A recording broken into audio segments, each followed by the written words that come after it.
Xin chào quý vị và các bạn. Hôm nay mình sẽ giới thiệu tới quý vị và các bạn chiếc máy thái lát rau củ quả đa năng do Dũng Danh cung cấp. Chiếc máy này thì phù hợp dùng cho các cửa hàng, dùng để thái các loại rau củ quả. Như trước mắt quý vị và các bạn đã thấy, đây chính là hình ảnh về chiếc máy này. Chiếc máy này có cấu tạo bao gồm có hai bộ phận chính. Phần trước máy này thì chính là phần lưỡi để cắt, và phía sau này thì chính là phần để chúng ta để các cái đồ như rau củ quả để chúng ta thái. Ở phía trước máy này là cái bàn thái. Trên bàn thái này thì chúng ta thấy được thiết kế có hai lưỡi dao. Thì chúng ta nhìn thấy chiếc lưỡi dao được thiết kế rất là sắc bén. Và khi mà chúng ta thái thì chiếc lưỡi dao này là lưỡi dao không bị rỉ sét, nó rất là vệ sinh. Ở phía trước bàn thái này thì lại có một chiếc cần, gọi là một chiếc tay để chúng ta quay khi mà chúng ta thái.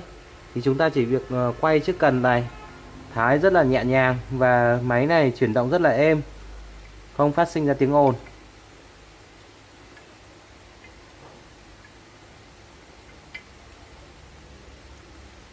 Phía đằng sau máy này thì chính là phần chúng ta cho củ hoặc quả nguyên liệu vào để chúng ta thái lát. Khi mà chúng ta cho nguyên liệu vào thì ở đây chúng ta có một chiếc tay để kéo. Khi mà chúng ta kéo giãn ra đây thì chúng ta sẽ đặt rau củ quả vào đây để chúng ta thái. Chiếc máy này thì dùng nguyên lý là có một chiếc lò xo, dùng lực của chiếc lò xo này để dần dần khi mà nguyên liệu càng thái vào bàn thái thì chiếc lò xo này sẽ đẩy nguyên liệu vào sát cái bàn thái hơn, mà chúng ta không phải dùng bằng tay, rất là tiện dụng.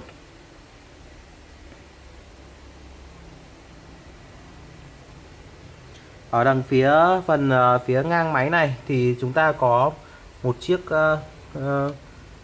đây là chiếc vặn để chúng ta điều chỉnh độ thái dày mỏng của chiếc máy này. Khi sử dụng trên chiếc máy này chúng ta có thể thái ở các mức lát mỏng nhất và cũng có thể thái ở các mức dày nhất, tùy theo chúng ta điều chỉnh ở chiếc núm vặn này.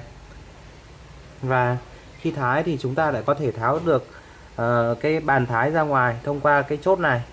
Thì khi mà chúng ta muốn vệ sinh, chúng ta có thể mở chốt này ra và chúng ta nhấc chiếc bàn thái ra để chúng ta vệ sinh rất là dễ dàng. Phía bên dưới máy này thì lại có một chiếc đây là một cái núm vặn để chúng ta cố định cái phần chân máy xuống dưới các cái mặt phẳng chúng ta để máy lên.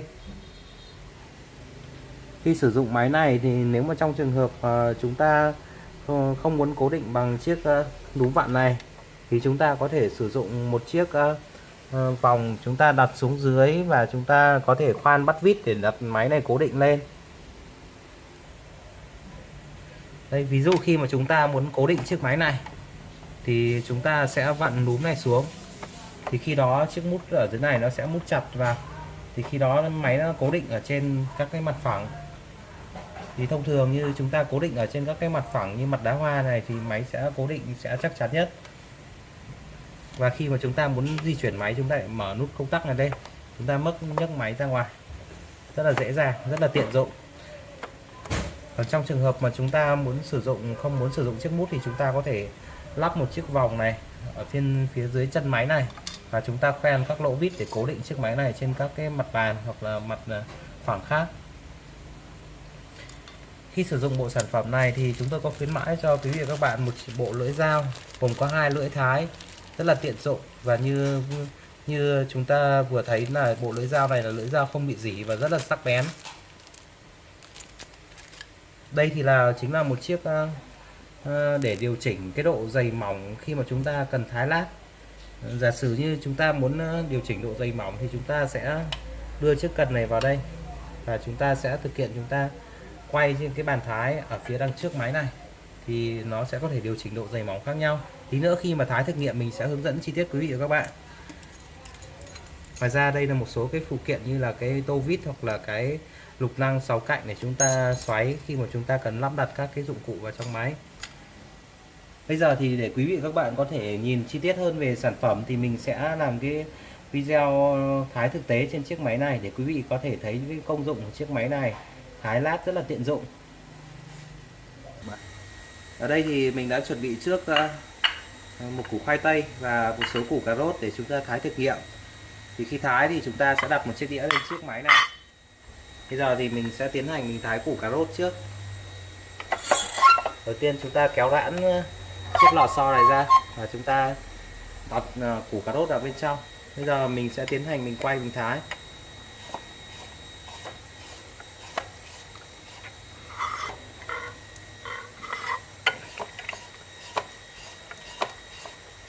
Như các bạn đã thấy này, những miếng cà rốt được thái ra lát rất là mỏng và đều nhau, mỏng dính luôn. Quý vị các bạn có thể điều chỉnh độ dày mỏng trên chiếc máy này. Nếu mà các bạn đây là thái rất là lát, rất là mỏng, rất là đều nhau. Và khi mà thái chúng ta thấy thái rất là nhẹ tay và chúng ta không cần phải dùng quá nhiều sức lực. Thái lại không có bị phát ra độ ồn. Máy chuyển động rất là êm. Giả sử như trong quá trình chúng ta thái mà chúng ta muốn thái cái lát này nó dày hơn chẳng hạn, đây đang ở mức rất là mỏng rồi, mình sẽ điều chỉnh cái lưỡi cắt để cho thái dày hơn, thì quý vị các bạn có thể dùng chiếc điều chỉnh này. Chúng ta sẽ chốt cố định nó ở trên máy. Khi đó chúng ta cần phải bỏ cái củ cà rốt ra trước. Và chúng ta dùng cái chốt này, chúng ta chốt cố định vào đây. Khi mà chúng ta quay cái cần quay này theo chiều kim đồng hồ thì cái lát cắt ra nó sẽ mỏng hơn. Và khi mà chúng ta quay ngược theo chiều kim đồng hồ này thì cái lát cắt nó thái ra sẽ dày hơn. Vừa nãy cái lát cắt khi mà mình thái ra rất là mỏng, bây giờ mình sẽ quay ngược theo kim đồng hồ để cái lát cắt ra sẽ dày hơn. Bây giờ thì mình sẽ tiến hành mình cho lại củ cà rốt vào trong này để mình thái.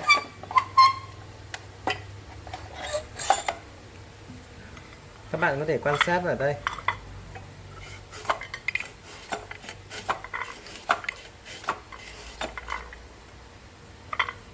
Đây như chúng ta đã thấy là cái lát cà rốt nó đã mỏng, nó đã dày hơn trước rất là nhiều so với cái lát cà rốt cũ. Là hai độ dày rất là khác nhau. Như vậy chiếc máy này rất là tiện dụng, là có thể điều chỉnh dày mỏng một cách dễ dàng. Tiếp theo đây thì mình sẽ thử thái bằng củ khoai tây này. Khoai tây thì mình thích cắt nó mỏng nên là mình sẽ điều chỉnh cho nó mỏng hơn.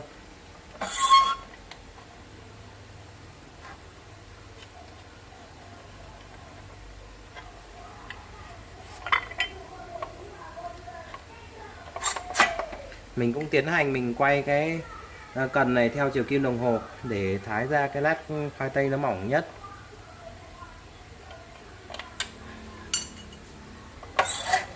Mình sẽ tiến hành cho củ khoai tây vào đây.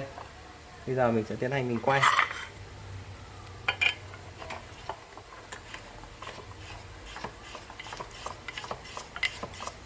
Đây các bạn có thể thấy rất là mỏng, mỏng dính luôn. Có vẻ như rất là mỏng quá, thì bây giờ mình sẽ làm cho nó dày hơn. Thái rất là nhẹ và nhanh. Những lát khoai tây thái rất là mỏng.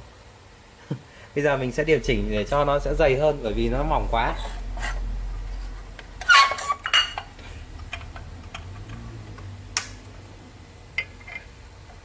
Chắc mình quay ngược theo kim đồng hồ khoảng nửa nấc nữa.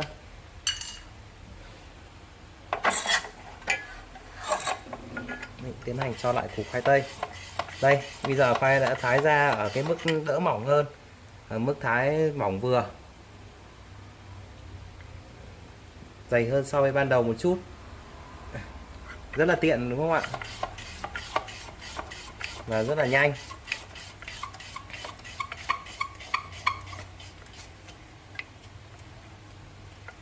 Như vậy là mình đã thái xong cả củ khoai tây rồi.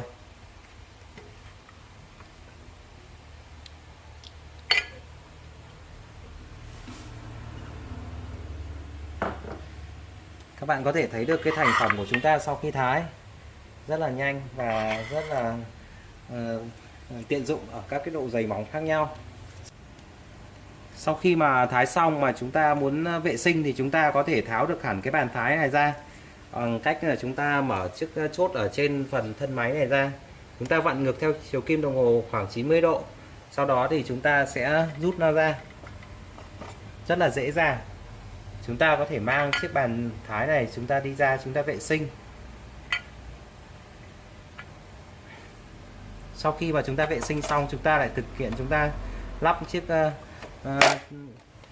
bàn thái này vào và chúng ta lại vặn lại theo chiều kim đồng hồ 90 độ. Thì chúng ta sẽ bắt đầu chúng ta lại có thể sử dụng như bình thường. Trên đây là toàn bộ chương trình giới thiệu sản phẩm do Dũng Doanh cung cấp. Mọi chi tiết quý vị các bạn có thể liên hệ theo số điện thoại 0985 322 325 hoặc 0934 439 112, hoặc quý vị các bạn có thể truy cập vào website dungdoanh.com để tìm hiểu thông tin chi tiết về sản phẩm. Xin cảm ơn, xin chào và hẹn gặp lại quý vị các bạn những chương trình giới thiệu sản phẩm lần sau.